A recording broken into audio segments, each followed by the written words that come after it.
What's going on, guys? Welcome to Final Fantasy XIV Online, the MMORPG from Square Enix. So today in this video guide, we're going to be talking about the best things to do in the opening acts of the game, as well as some recommendations for your settings, and some general best practice tips overall, as the game doesn't do a 100% perfect job of explaining everything, and it can be quite daunting and confusing from the get-go for brand new players. Now, this game is one of the most popular MMORPGs on the entire planet, with 43.6 million subscribers across PC, Mac, and PlayStation, and it did actually break records in 2021 for having the highest number of daily active members, and it surpassed the number one at the time, which was World of Warcraft, and I'm sure everybody here has heard of World of Warcraft. Now, as you can see from behind me, this game is packed with players. I've had my account since 2014, and I've never really seen any of the servers empty, and there's never been a better time to play. There is a free trial available where you get at least 250 hours of gameplay entirely for free with no purchase or subscription necessary.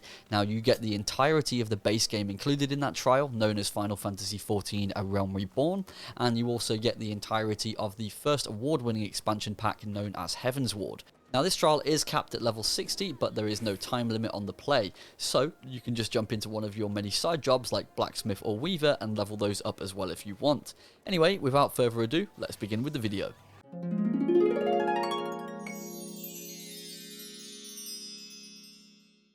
Number 1, quest types. So we'll start off by talking about the quests that you should be focusing on in this game.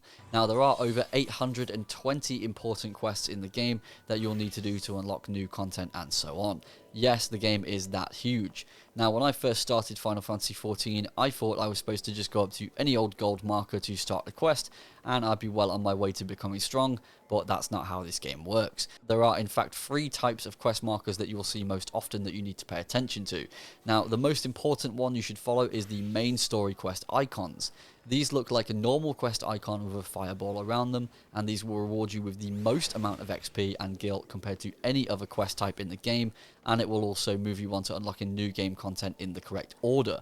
Now, the second icons are the important side quest icons. So what these are, they look like a regular normal quest icon, but instead they are filled in with blue and they have a plus symbol on the side. Now, what these are, they signify that it's a quest that will give you a significant reward or unlock a new game mechanic when completed. So it's important that you take all of these that you do come across. And there are several of the game's core mechanics that are locked behind these types of quests, such as the challenge log, which can reward you with a ton of money and XP in the future. Now, the next type of quest to talk about today is the generic side quests. These are just standard golden icons with nothing really fancy about them, and what I can tell you is do not waste your time with doing these quests. They reward the smallest and tiniest amount of gil and XP, don't bear any significance to the progress of the game, and they really only serve as filler content. So when this game is hundreds of hours long anyway, it's probably recommended not to do these types of quests anyway when you don't really need to. Now, it does force you to do a couple of these starter quests at the very beginning of the game, kind of as part of the tutorial there around level 5, and you'll need to do them to get some more money so you can buy a new set of armor to start out, but after that you don't need to do them any longer, so really pay these no attention. Now, the final type of quest to talk about here today are the class-specific job quests, so it's important that you definitely do these. Now, every so often under the main scenario quest reminder box, you're going to see smaller orange quest icons. Now, as I mentioned before, they're class-specific quests, so they're to do specifically with the class you chose at the character creation screen. Now, by completing these quests, you're unlocking new actions and moves for your character, making them stronger. So I definitely recommend doing them when they become available, and they actually become available in line with the main scenario quest progress. So this is why it's important to progress with the main story at the same time. Number 2, take time to learn the basics. So yes, this game is absolutely huge and you're likely here to stay a while, so you may as well invest at least 5 minutes into learning the basics of what you're doing, and a lot of newer players at first struggle to understand the basic map system. So to simply understand the map system, we have to look at the map. So let's press start, go to travel and click on map. Now, this is the local area map. On PlayStation, if I hit triangle, I can change the type of map. So this is the local map, this is the regional map, and this is the world map. Now, let's say I want to move from this location into a completely different area because there's a quest in a separate area. If you look on the map and take a look around, you can see these smaller triangles here. Now, what these represent are adjoining areas, so they're going to take us to a different area of the map. Now, we know that we're in Limsa Lominsa Lower Decks, as it says there on the map, and this is taking us to Middle Lenosia. Now we can actually click on that green triangle to see what the adjoining area is. And there you have it, this is the adjoining area, so you may have a separate quest over in this place in Summerford Farms. Now on PlayStation, you can hit square to quickly bring up your map. If you start moving, it will blend it transparently in the background so you can see exactly what you're doing. Now we're approaching the green triangle for the adjoining area, and in real life in the gameplay you will see a couple of blue dots to indicate you're approaching the adjoining area, and as you pass through it, you'll get a load screen and it will confirm you're in a new area. If you have an active quest, you can select it from the HUD to find out where it is. So in this case, just click the touchpad on PlayStation until your finger is clicking on the exact quest, select it, it'll take you to the journal, and then select map, and you will see there, it's in Costa del Sol. If you've not yet unlocked Costa del Sol, you can clearly see the adjoining areas for Eastern Lenosia are here, so you'll know exactly where to cross the borders. So it's actually really important at the start of the game as well to set up your hotbar the way you want it. You will have this crossbar at the bottom of the screen, and at the beginning of the game it will most likely be empty, so it's up to you to set it up. So to set it up, hit the start button, go to actions and traits, and you will see here your class actions. Now these are all the moves that you will have that you'll be able to use as long as you're the right level. So it's definitely worth that you take a look at what your character can do and what level he unlocks them. It's also really important to have a look at the other options here as well, as there are a couple over in role, and it's really important to check out general, as your general commands here such as sprint and teleport are here, and also there's a really key one here called limit break, which is essential for when you're doing dungeons at level 15 and you need to know how to execute a large attack, defense or heal depending on what class you are. This is something that a lot of players overlook, and it's really important in the game. Number 3, don't worry too much about the starting areas. So you'll start this game in one of 3 starting areas depending on which class you chose. The areas are Lenosia, which will take you to the starting city Limsa Laminsa. You then have the Black Shroud, which takes you to the starting city New Gridania, and finally there is the Fanalan area, which takes you to the main city of Uldar.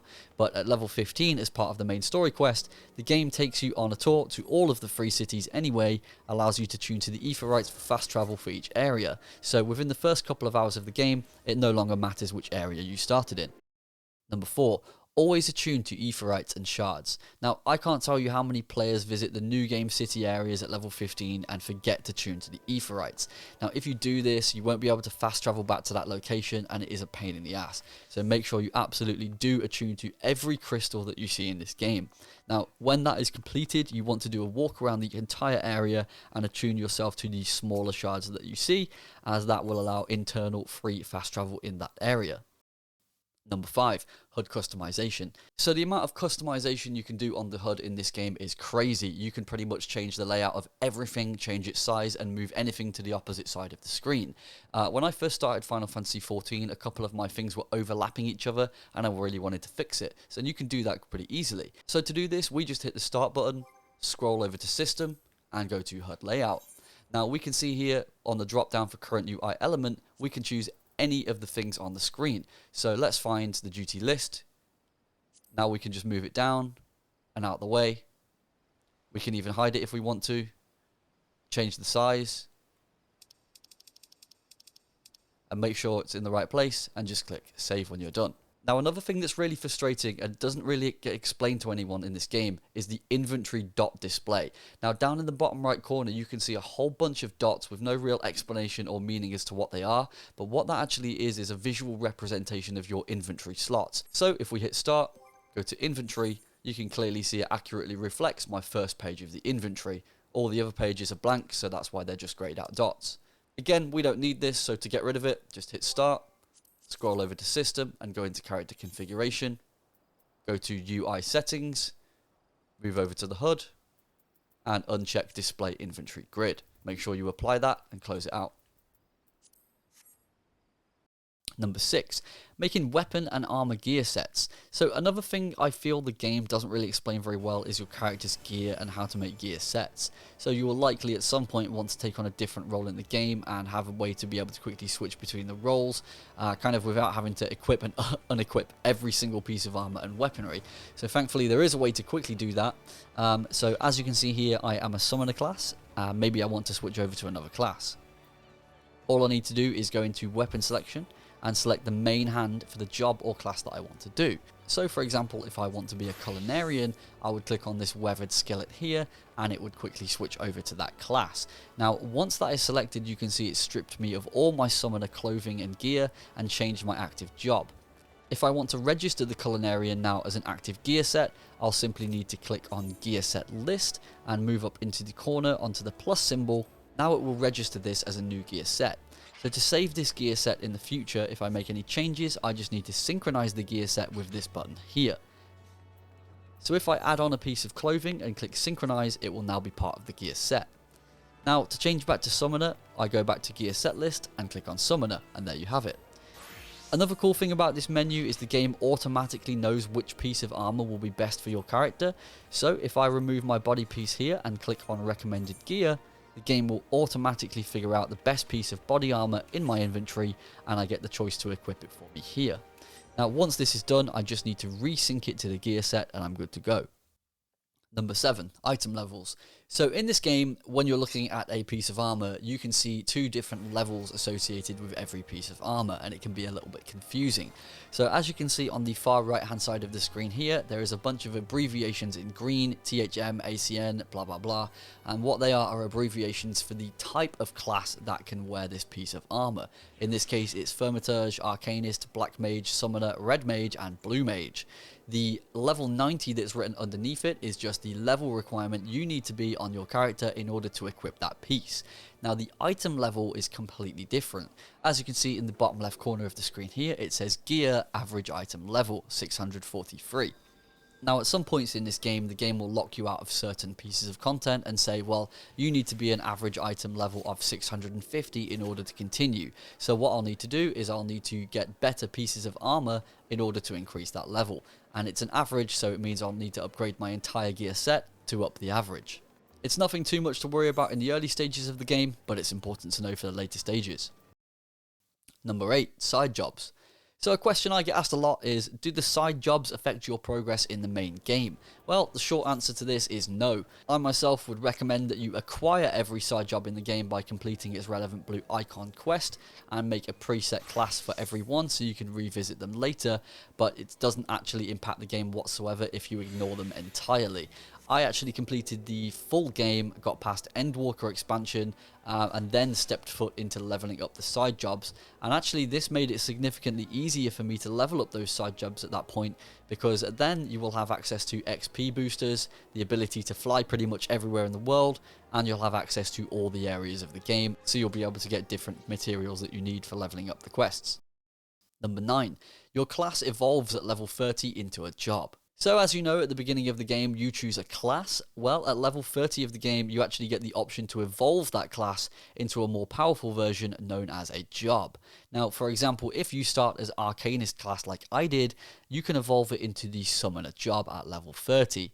If you start as the Marauder class at level 30, you can evolve it into a Warrior job, and so on. Now you should absolutely take that route, as the job enhances your character in several ways and it unlocks a ton of new abilities. Now if you go into the actions and traits menu, you can see a list of all your class moves and what they do, but once you unlock your job and scroll down, you'll be able to see a list of all the extra things you will gain by accepting the newer job.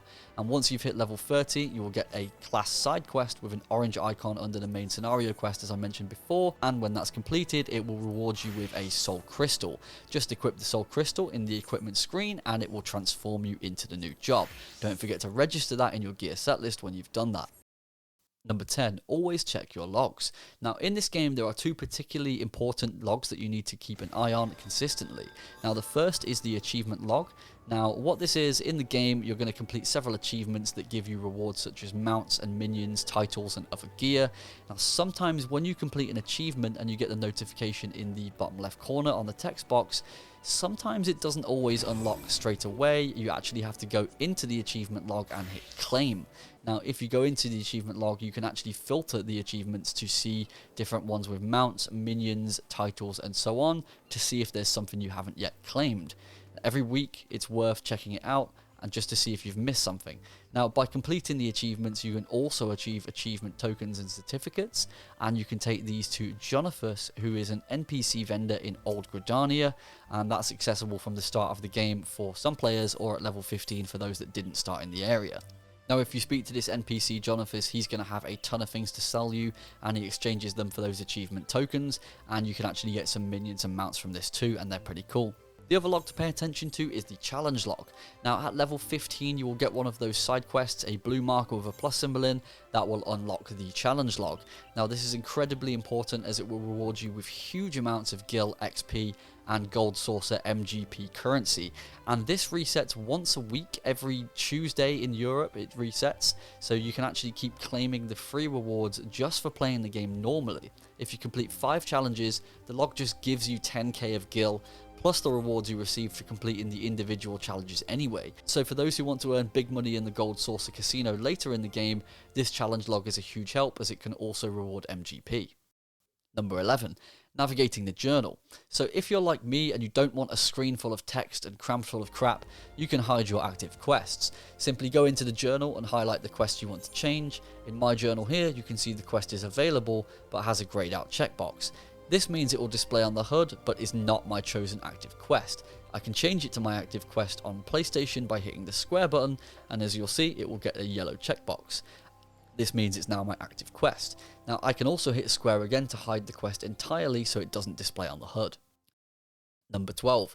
Inventory management. Now if you're like me and played a ton of Bethesda games, you've probably come into this game with a slight worry about being over the carry weight limit, or as Bethesda calls it, being over encumbered.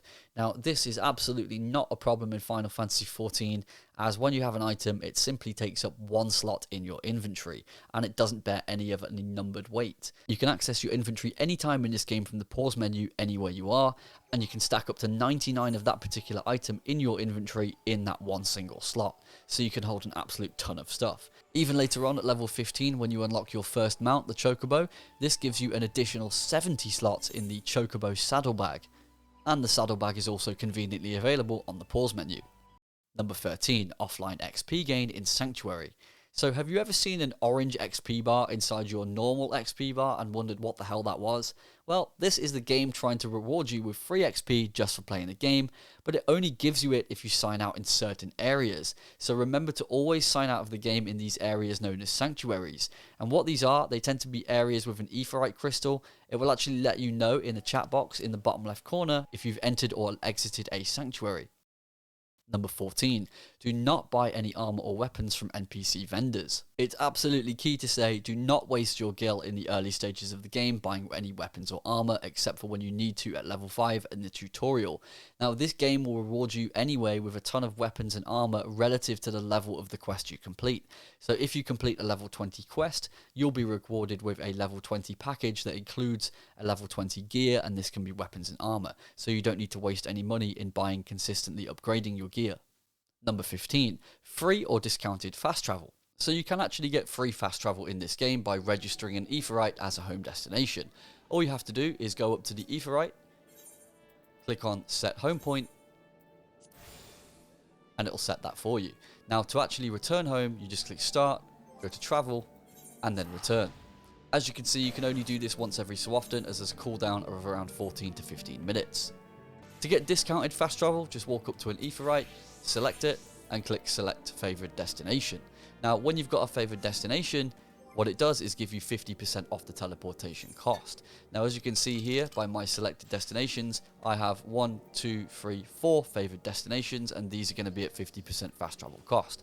Now the reason you can see a 5th one here at the top at Lenosia is because if you have a PlayStation Plus subscription, you're able to get a 5th one for free fast travel completely, so that is essentially a second home point.